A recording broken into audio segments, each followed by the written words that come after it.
अस्सलाम वालेकुम स्टूडेंट्स। आज हम पढ़ रहे हैं नोमेनक्लेचर ऑफ नाइट्रो अल्केन्स। ठीक है, मेरा जो छोटे छोटे टॉपिक्स को भी वीडियोस बनाने का मकसद ये है कि आपका नोमेनक्लेचर हर तरीके से कवर अप हो जाए। ठीक है, मतलब कि सिंगल कोई एक भी चीज़ कोई छोटी जिसको हम कहते हैं कि माइनर सी है उसको हम छोड़ दें, तो उन चीज़ों को भी कवर करने के लिए मैं एक एक टॉपिक की अलग अलग वीडियो बना रहा हूँ ताकि आपको इजीली असेस हो सके। ठीक है, तो नाइट्रो अल्केन को इतना बड़ा नोमेनक्लेचर नहीं है इसका, तो हालांकि ये छोटा सा टॉपिक है पर फिर भी मैं इसकी अलहदा से और डिटेल वीडियो बना रहा हूँ। ठीक है, तो आज हम पढ़ते हैं नाइट्रो अल्केन का नोमेनक्लेचर। ठीक है, तो नोमेनक्लेचर ऑफ नाइट्रो अल्केन को अगर हमने आईयूपीएसी में नाम देना हो तो हम इसको क्या कैसे कैसे देंगे नाम।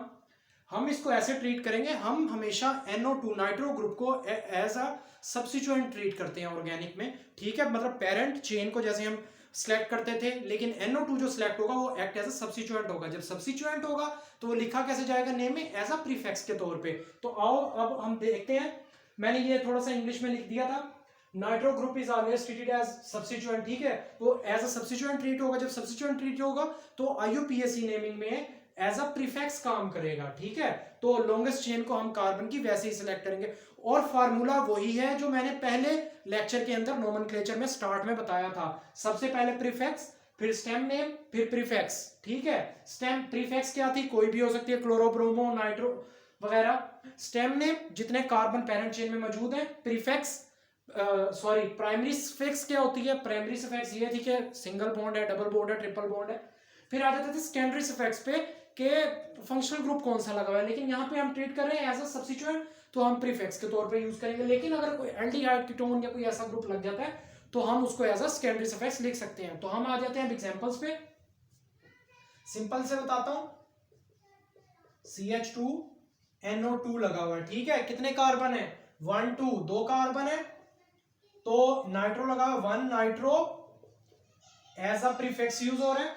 दो कार्बन है तो एथ, सिंगल बॉन्ड है, एन। ठीक है, तो प्राइमरी सफिक्स क्या यूज हुआ, एन। इसी तरह से अगर मैं आपको दूसरी एग्जांपल देना चाहूं, CH3 CH2 CH, फिर यहां CH3 लगा हुआ है और यहां NO2 है। अब अगर इसकी एग्जांपल देखें तो देखो हमने नंबरिंग स्टार्ट करनी है यहां से, मिनिमम नंबर देना है नाइट्रो ग्रुप को 2 3 4। ठीक है, तो 2 पे क्या है, 2 नाइट्रो। ठीक है, प्रीफिक्स में यूज किया, 2 नाइट्रो, 4 है तो ब्यूट, सिंगल बॉन्ड है, ANE ब्यूटेन। ठीक है, तो इस तरह से आप जो सिंपल से स्ट्रेट चेन में नाइट्रो अल्केन्स होंगे तो आप नाम दे सकते हो। ठीक है, अब आगे थोड़ा सा कॉम्प्लेक्स की तरफ चलते हैं।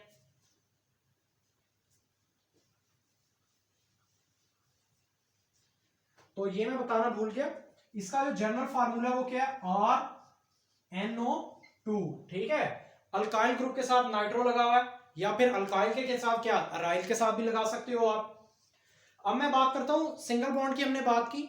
अगर डबल बॉन्ड आ जाए तो हम क्या करेंगे, CH3 है, CH2 CH double bond, CHNO2 है। ठीक है, तो हम क्या करते हैं, अब अगर हमने इसका नाम देना है तो 1 2 3 4। ठीक है, तो 1 के ऊपर डबल बॉन्ड भी है, 1 के ऊपर नाइट्रो भी है, तो हम क्या करेंगे, 1 नाइट्रो, प्रीफिक्स में स्टेम नेम क्या होगा, ब्यूट, सिंगल बॉन्ड है या डबल है, डबल है जी, तो हम कहते हैं ब्यूट 1 इन। ठीक है, तो इस तरह से आप इसको आईयूपीएसी नेम दे सकते हो। इसी तरह से अगर यहां पे कोई ट्रिपल बॉन्ड आ जाता और साथ डबल बॉन्ड इकट्ठे आ जाता तो हम क्या करते, CH3 CH डबल बॉन्ड। ठीक है, डबल बॉन्ड लग गया, फिर CH, फिर C ट्रिपल बॉन्ड, CH2 हो जाता और इधर NO2 लगा होता। तो आप आईयूपीएसी नेम कैसे देते, उसी तरह से फंक्शनल ग्रुप के साथ 1 2 3 4 5 और ये 6। ठीक है, तो आपने क्या करना था, आपने बताना था जी स्टेम नेम क्या, 6, तो हेक्स लगा देते आप, hex, single bond double bond कहां पे, 4, हेक्स 4 इन। ठीक है, 2 के ऊपर ट्रिपल बॉन्ड है, 2 YNE आइन, लेकिन नाइट्रो तो हम लगाना भूल गए तो वो हम लगा देंगे शुरू में, क्योंकि हम यूज कैसे कर रहे हैं, प्रीफिक्स के तौर पे। तो हम क्या लिख देंगे, तो H को यहां से छोटा कर देंगे, 1 नाइट्रो। ठीक हो गया, हेक्स 4 इन 2 आइन।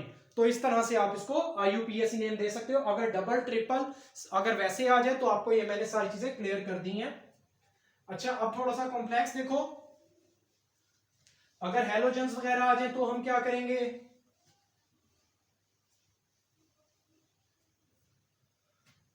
फॉर एग्जाम्पल मैं कहता हूं हेलोजेंस अगर ऐड हो इसके अंदर तो कैसे नाम देना है? Cl लगा हुआ है, NO2 है, ठीक है। फॉर एग्जाम्पल कोई सब्स्टिट्यूएंट भी लगा हुआ है, ठीक है। अब आप कैसे नाम दोगे? 1 2 3 4 5, ठीक है। तो 5 हो गए, 1 2 3 4 5। 5 को आप उसके बाद आप देखोगे सब्स्टिट्यूएंट कौन से हैं। अब आपने प्रेफरेंस देनी है अल्फाबेटिकल ऑर्डर के तौर पे, ठीक है। तो क्लोरो आ रहा है 2 पे, तो आप लिखोगे 2 क्लोरो, ठीक है, 2 क्लोरो। उसके बाद आप देखोगे M पहले आता है या N पहले आता है। तो जैसा कि M पहले आता है तो आप लिख दोगे 4 मिथाइल, ओके हो गया, 4 मिथाइल। उसके बाद आप बात करते हो जी मिथाइल की, उसके बाद आप बात करोगे N की, M के बाद N आता है ना, तो आप लिखोगे 1 नाइट्रो। स्टेम नेम क्या है? 5 है, तो पेंट, पेंट सिंगल बॉन्ड है, प्राइमरी सफिक्स ANE, एन, तो pentane. Simple 2 chloro 4 methyl 1 nitro propane इसका नाम हो गया, ठीक है। अब फ्लोरो क्लोरो ब्रोमो आइडो जो भी आ जाएगा आप नाम लिख लोगे, ठीक है। आपने अल्फाबेटिकल ऑर्डर को देखना है और नाम लिख देना है। अच्छा, इसके बाद हम बात करते हैं, फॉर एग्जांपल मैं कहता हूं CH है 2 CH2, यहां भी NO2 आ गया, यहां भी NO2 आ गया, ठीक है। डाई नाइट्रो के केस में तो आपने कैसे नाम देना है? दोनों तरफ आ गया, 1 2 2 हो गया, 1 2 डाई नाइट्रो, ठीक है। नाइट्रो इथेन, एथ सिंगल बॉन्ड है तो एन, 1 2 डाई नाइट्रो इथेन, ठीक है। अगर इस तरह का केस हो तो आपको पता चल गया। अब और क्या हो सकता है? एग्जाम्पल है ना, सोचो और क्या हो सकता है। और मैं कहता हूं जी अगर साइक्लो की सूरत में आ जाए तो हम क्या करेंगे? साइक्लो के केस में साइक्लो अल्केन्स, तो उसके केस में क्या होगा? अगर फॉर एग्जांपल मैं कहता हूं एक ऐसे है 5 कार्बन का डब्बा, यहां Cl लगा है, यहां NO2 लगा है, तो आपने क्या करना है? 1 के ऊपर नाइट्रो, 2 के ऊपर 3, ठीक है। तो 3 आपने क्या क्या नाम दे देना? 3 क्लोरो। उसके बाद बात करते हैं हम 3 क्लोरो के बाद N आता है, तो 1 नाइट्रो, क्या है? साइक्लोपेंटेन है, तो साइक्लोपेंट सिंगल बॉन्ड है सब में, तो एन हो गया, ठीक है। तो इसी तरह से अगर आपको कोई 3 कार्बोनेट दे दे और यहां पे वो लगा देता है NO2, तो क्या नाम दोगे? साइक्लो प्रोप एन तो है, पर क्या होगा? नाइट्रो, 1 नाइट्रो साइक्लो प्रोपेन, ठीक है। तो इस तरह से आप नाम दे सकते हो।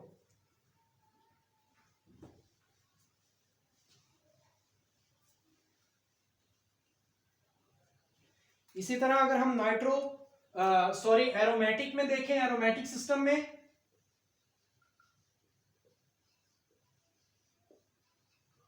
एरोमेटिक सिस्टम की बात करते हैं तो क्या होगा? सिंपल बेंजीन है, NO2 लगा हुआ है, क्या कहेंगे? मैंने कहा बताया प्रीफिक्स के तौर पे यूज करना है, तो आप क्या कहोगे? नाइट्रो बेंजीन, ठीक है, नाइट्रो बेंजीन। इसी तरह से अगर NO2 है, ठीक है, NO2 लगा हुआ है, यहां पे लगा हुआ है Cl, तो आप क्या कहोगे? 1 2 3 4, 4 पे क्या है? 4 क्लोरो, ठीक है, 4 क्लोरो, 1 के ऊपर क्या है? नाइट्रो और बेंजीन हो गया, ठीक है। 4 क्लोरो 1 नाइट्रो बेंजीन हो गया। इसी तरह अगर मैं कहता हूं कि कोई प्रेफरेंस ऑर्डर वाले मॉलिक्यूल मतलब के फंक्शनल ग्रुप्स लगे हुए हैं, इस तरफ लगा हुआ है सी कार्बोक्सिलिक एसिड, और इस तरफ लगा हुआ है NO2, तो ये एक्ट एज सब्स्टिट्यूएंट हो रहा है।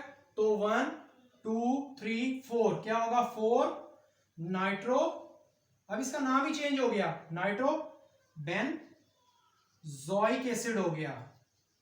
ठीक है, तो इस तरह से आप इनको नाम दे सकते हो। इसी तरह अगर नेफ्थालीन आ जाए, फर्ज करो नेफ्थालीन आ गया, नेफ्थालीन, चलो मैं आपको एग्जांपल दे ही देता हूं। अब आप कहोगे जी एक एक रिंग वाली दे दी या 2 रिंग वाली नहीं दी, तो वो भी मैं आपको बता देता हूं। फॉर एग्जांपल ये नेफ्थालीन है,